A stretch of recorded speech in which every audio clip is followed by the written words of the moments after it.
In the autumn of 1847, in a small hospital on the outskirts of Boston, Massachusetts, something occurred that would challenge everything the medical community thought they understood about the boundary between life and death. A 7-year-old boy named Daniel Frost was declared clinically dead by 3 different physicians. His heart had stopped, his breathing had ceased, and his body had grown cold to the touch. But for the next 43 minutes, while his body lay lifeless on the examination table, Daniel Frost continued to speak. This is the story documented in the private medical journals of Dr. Samuel Morrison, chief physician at St. Margaret's Hospital, and corroborated by the sworn testimonies of 12 witnesses, including 2 reverends, a magistrate, and 7 medical professionals. A story about a child who may have discovered a way to exist in 2 states of reality simultaneously. To understand the magnitude of what happened in that small hospital room in 1847, we must first immerse ourselves in the medical landscape of mid-19th century America. This was an era before the discovery of germ theory, before anesthesia became commonplace, and decades before anyone would understand the electrical nature of the human heart.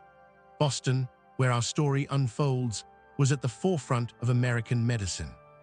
The city housed the Massachusetts General Hospital, founded in 1811, and Harvard Medical School, which was producing some of the nation's most innovative physicians. But even with this concentration of medical knowledge, doctors of the era had only the most rudimentary understanding of death itself.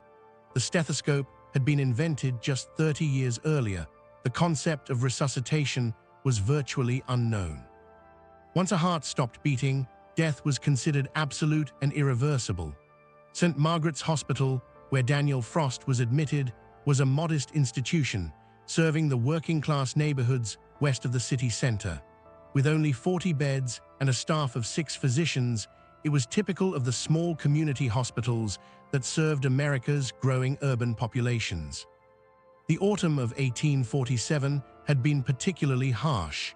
An outbreak of typhoid fever had swept through the poorer districts, overwhelming the limited medical facilities. It was during this crisis that Daniel Frost first came to the attention of the medical community. On October 12, 1847, Daniel Frost was brought to St. Margaret's Hospital by his mother, Catherine Frost, a widow who worked as a seamstress.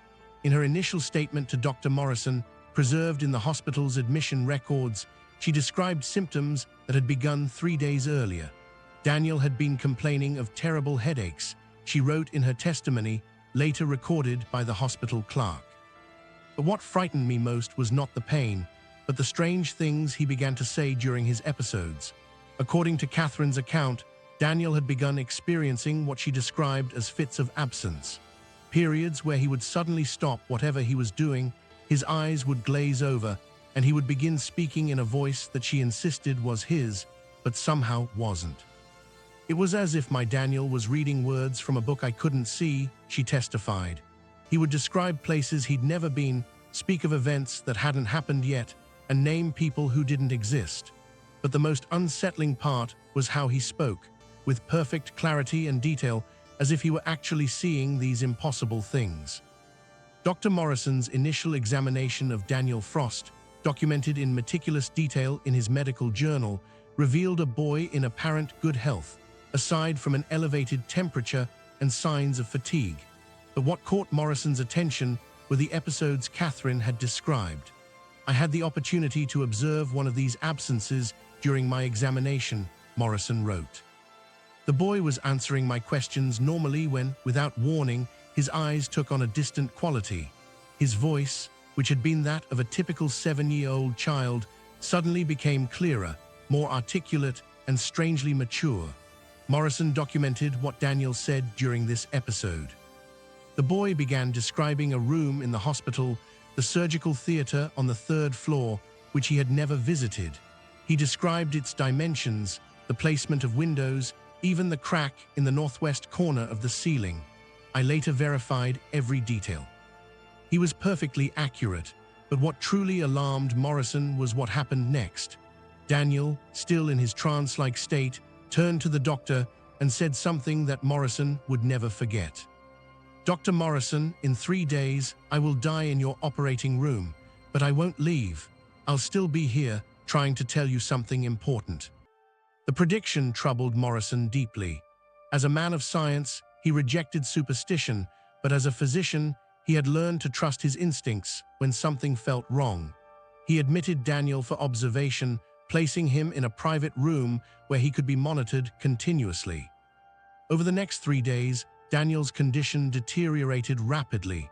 The headaches intensified, and the episodes of absence became more frequent and prolonged. During each episode, Daniel would speak with that same unnerving clarity, describing impossible things.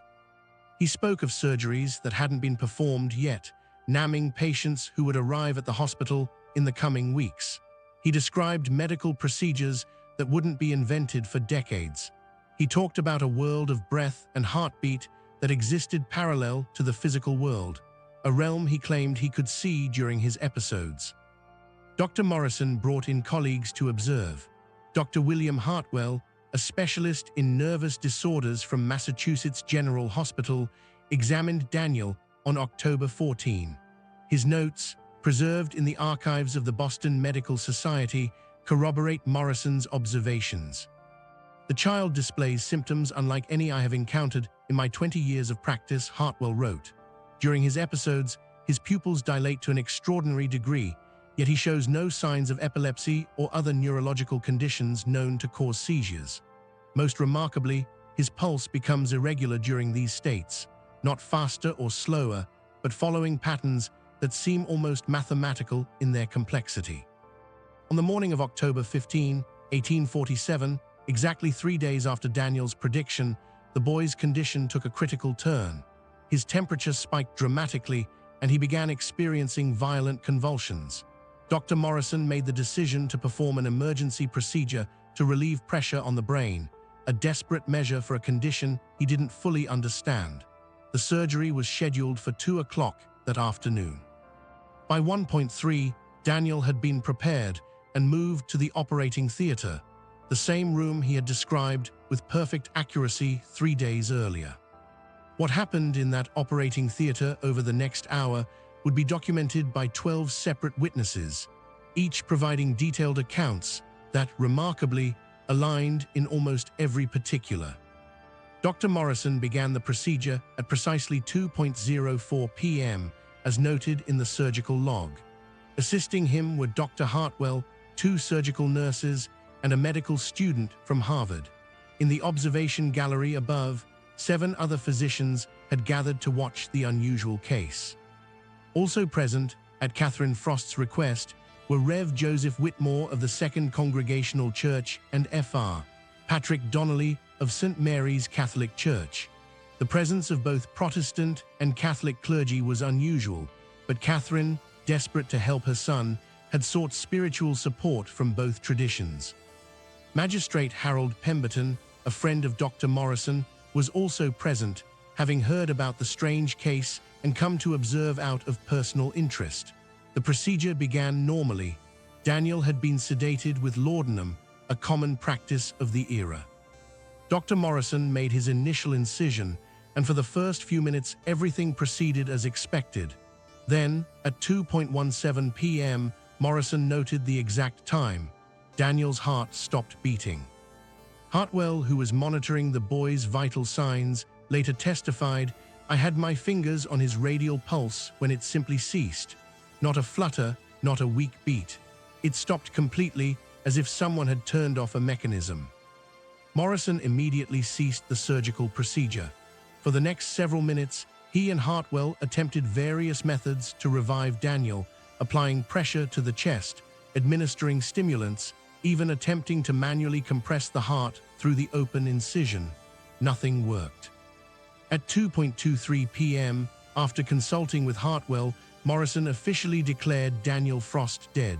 It was at this moment that something impossible occurred. From Daniel's throat came a sound. Not a gasp or a death rattle, but a clear, distinct word. "Doctor." Every person in that operating theater heard it. Morrison's hand, which had been about to cover Daniel's face with a cloth, froze in midair.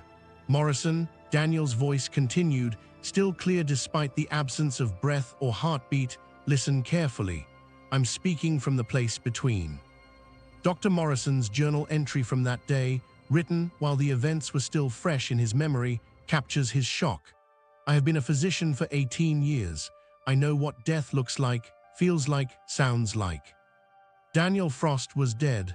His heart had stopped, his breathing had ceased, his skin was growing cold, and yet he was speaking with perfect clarity.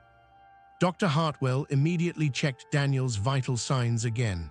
His testimony to the Medical Board of Massachusetts, given 3 weeks later, was unequivocal. There was no pulse, no breath. I placed my ear directly on his chest. The heart was silent. I held a mirror to his mouth. There was no condensation. By every measure known to medical science, the child was deceased, yet Daniel continued to speak. I can see both places now, Daniel's voice said, emanating from his motionless body. The world where hearts beat and lungs breathe, and the world beyond it.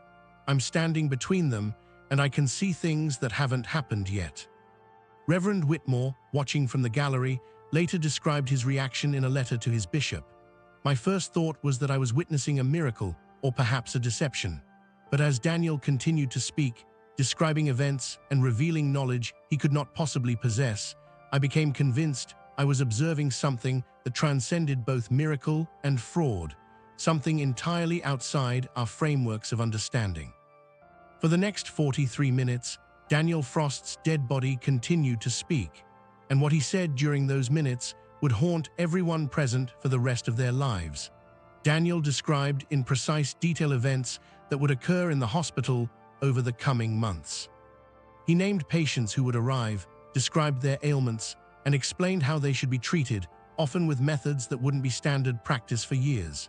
He spoke of Anna Kowalski, who would be admitted on November 2nd with puerperal fever, and explained a specific treatment protocol involving cleanliness and isolation that would save her life. Dr. Morrison, though skeptical, documented everything.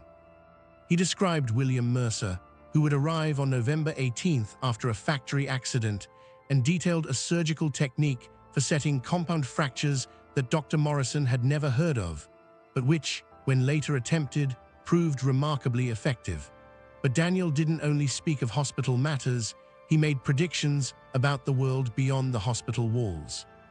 There will be a fire on Hanover Street on November 3rd, he said, his voice still clear despite his body's complete lack of vital signs. 3 families will lose their homes. Tell them to check their stovepipes. The fire starts in the building marked with the blue door. He spoke of a merchant ship called the Providence that would arrive in Boston Harbor on November 10th, carrying passengers sick with cholera. They must be quarantined immediately, Daniel's voice insisted. The diseases in the water they drank. The ship's water barrels were contaminated in New York. Most disturbing of all, Daniel spoke about himself. My body is dying, he explained, his voice maintaining that same unnerving clarity. But the part of me that thinks, that knows, that speaks, it's finding a different way to exist. I can feel myself spreading out, becoming something less solid, but more aware. Soon, I won't be able to speak like this anymore. The connection is getting harder to maintain. Magistrate Pemberton, who had been taking detailed notes throughout, later testified, I am trained to detect deception. I have questioned hundreds of witnesses in my career, but as I listened to that child speak, while his body showed no signs of life, I became convinced of 2 things. First, that what I was witnessing was impossible according to all natural law, and second, that it was, nevertheless, genuinely happening. At 3 o'clock, Daniel's voice began to change. The clarity that had been so remarkable started to waver. Words became slurred, then fragmented. I'm losing. The connection, Daniel said, his voice now sounding distant, as if coming from the end of a long tunnel. One more thing, important, I must tell you. Everyone in the room leaned forward, straining to hear. The boundary between life and death, it's not a wall, it's a membrane, thin, permeable. Consciousness doesn't need a beating heart and to exist, it needs something else, something we don't have words for. Speaker 2. Dr. Morrison, in the coming years, you will see many die. Remember, they're not gone, just changed, existing differently. If you listen carefully, you can sometimes hear them, trying to communicate from the space between. Speaker 1. At 3 o'clock. Daniel's voice ceased. This time there was no possibility of revival, no ambiguity about what had occurred. The speaking had stopped as definitively as it had begun. Dr. Morrison waited another hour before officially declaring the death, for the second time, and authorizing the removal of Daniel's body. The immediate aftermath of Daniel Frost's death was marked by intense debate and controversy within Boston's medical and religious communities. Dr. Morrison, true to his scientific principles, documented everything in meticulous detail and submitted a report to the Boston Medical Society. The Society's response was swift and unequivocal. They rejected Morrison's account as impossible, unscientific, and likely the result of collective delusion brought on by the stress of an unsuccessful surgery. But Morrison had anticipated skepticism. He had collected written testimonies from all 12 witnesses, each describing the same events from their different perspectives. He had Magistrate Pemberton's official notarized statement. He had letters from both Rev. Whitmore and Fr. Donnelly, each swearing under their religious vows that the account was accurate. The controversy split Boston's medical establishment.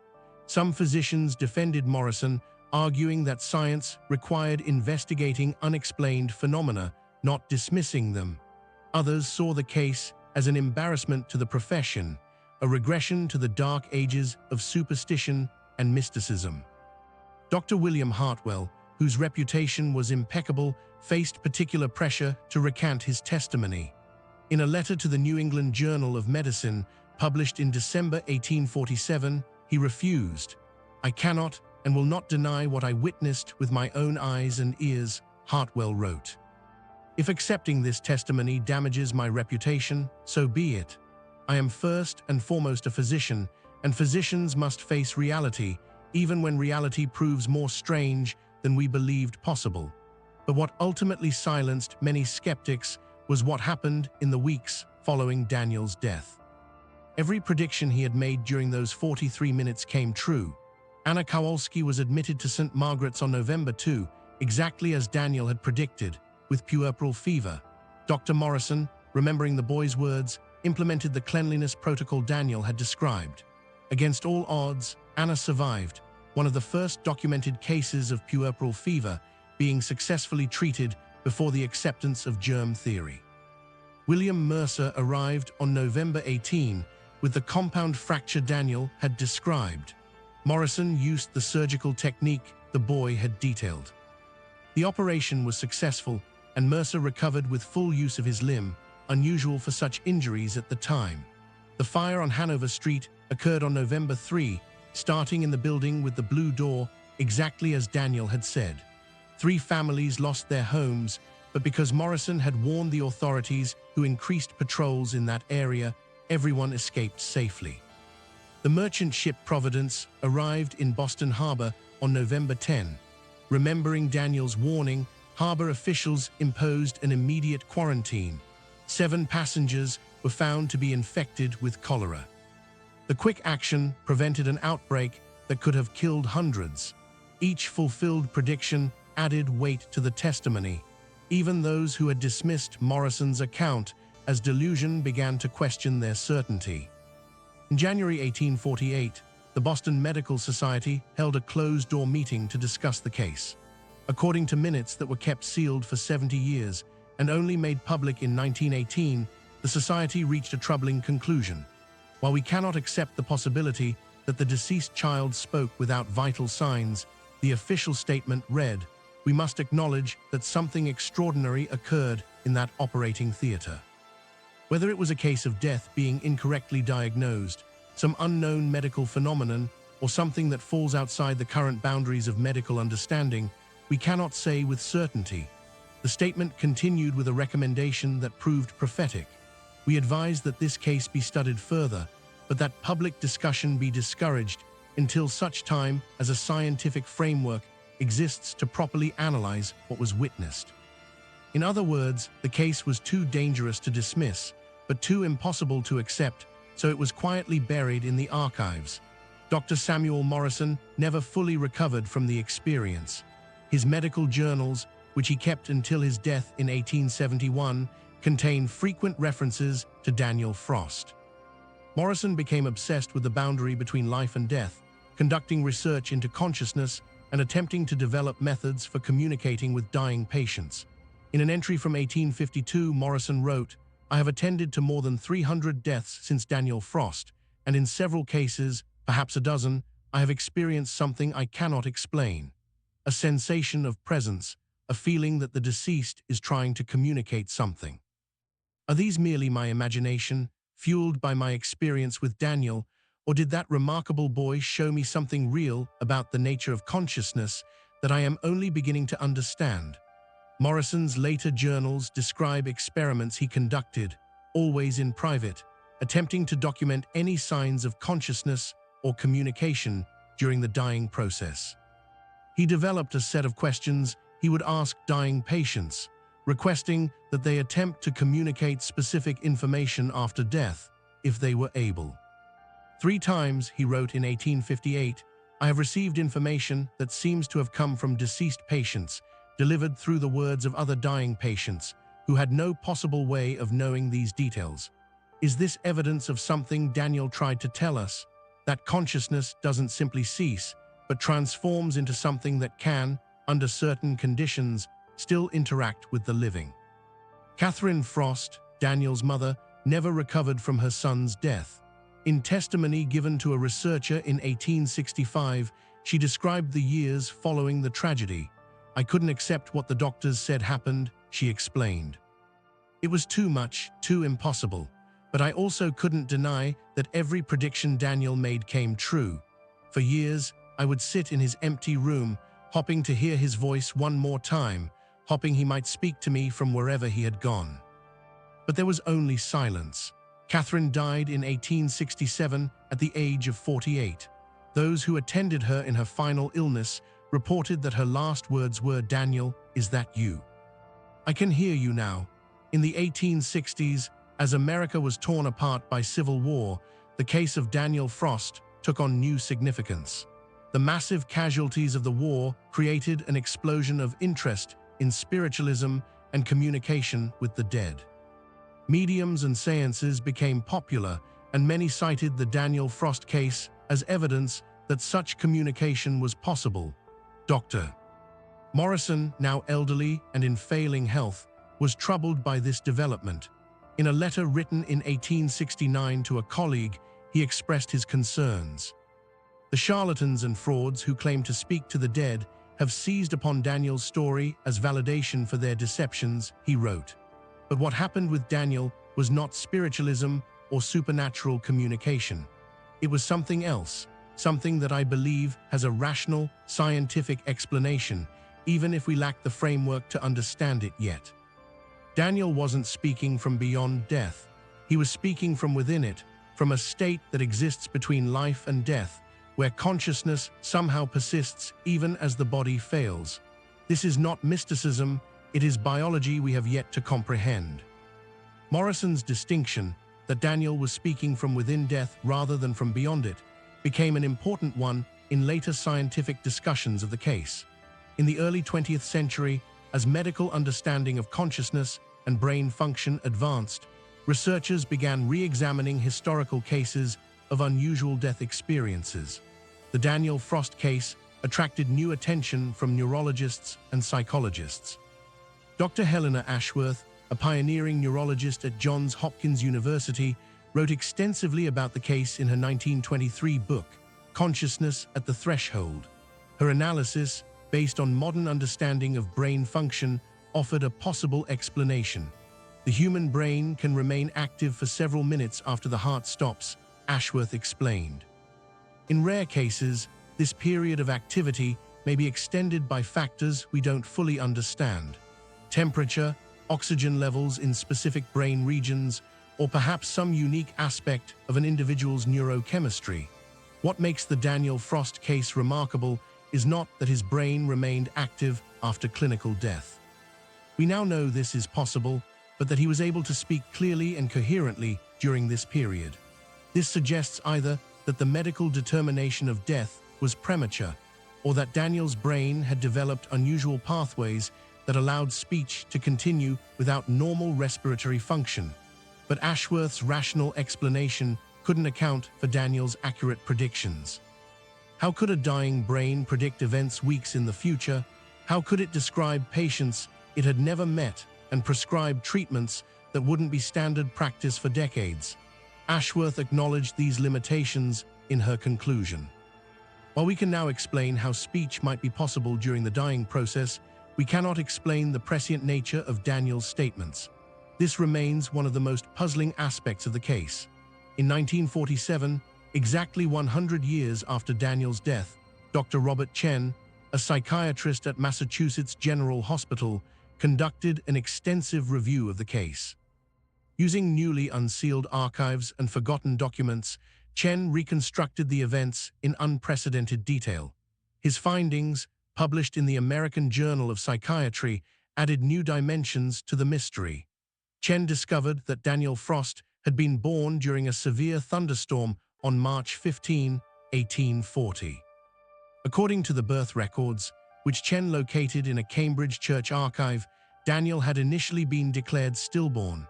The attending midwife recorded that the infant showed no signs of life for several minutes after birth. Chen wrote, "Only after repeated attempts at stimulation did the child draw his first breath," the midwife noted in her records. Unusual case, child appeared dead but later revived, may bear watching. Chen also uncovered hospital records, showing that Daniel had been admitted twice before his final illness. Once at age 3, after a near-drowning incident, and again at age 5, after a fall from a tree that left him unconscious for several hours. In both previous incidents, Chen noted, witnesses reported that Daniel, upon regaining consciousness, spoke about events that hadn't occurred yet. The pattern was consistent, a near-death experience followed by a period of unusual perceptual abilities. Chen's conclusion was controversial. Daniel Frost may have had a neurological condition that created an abnormal relationship between his consciousness and his body. This condition, triggered by trauma, may have allowed his conscious mind to persist and communicate even during states where normal physiological measures indicated death. But even Chen couldn't explain the predictions. He could only note that they occurred and that they were documented by credible witnesses. The most recent examination of the Daniel Frost case came in 2019, when Dr. Sarah Okonkwo, a neuroscientist at MIT specializing in consciousness studies, applied modern theoretical frameworks to the historical evidence. What's most interesting about the Daniel Frost case from a contemporary perspective, Okonkwo wrote in her paper, Historical Anomalies in Consciousness Research, is that it aligns with emerging theories about the nature of consciousness and time. Okonkwo points to recent research suggesting that consciousness may not be entirely dependent on brain function, that it might be, in some sense, a fundamental property of the universe that the brain processes rather than creates. If consciousness is not generated by the brain, but rather interfaced through it, Okonkwo explains, then cases like Daniel Frost's become less impossible.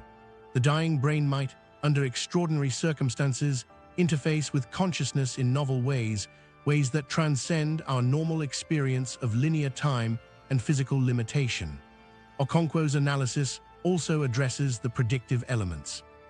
Modern physics tells us that time may not be as linear as we experience it. If Daniel's dying brain somehow accessed consciousness in a way that transcended normal temporal constraints, his predictions might not have been supernatural, but rather the result of perceiving time from a different vantage point. She concludes with a thought that echoes Dr. Morrison's century-old observations. Daniel Frost may have shown us something profound about the relationship between consciousness, the brain, and the nature of death itself. He may have demonstrated that the boundary between life and death is not as absolute as we believe, that consciousness in its dying moments may briefly access states of awareness that transcend our physical limitations. Today, the case of Daniel Frost remains one of the best documented and most puzzling medical mysteries in American history. The original hospital records, witness testimonies, and Dr. Morrison's detailed journals are preserved in the archives of the Massachusetts Medical Society. Several theories attempt to explain what happened in that operating theater in 1847. Some propose that Daniel was not actually dead when he spoke, that the physicians, lacking our modern diagnostic tools, misidentified a state of deep unconsciousness as death. But this theory struggles to explain why three experienced physicians, checking repeatedly, all confirmed the absence of vital signs. Others suggest that Daniel's predictions were not truly predictive, but rather the result of rational inference by an unusually perceptive child. A dying boy with medical knowledge might predict that certain patients would arrive and suggest effective treatments, but this explanation cannot account for the specific detail.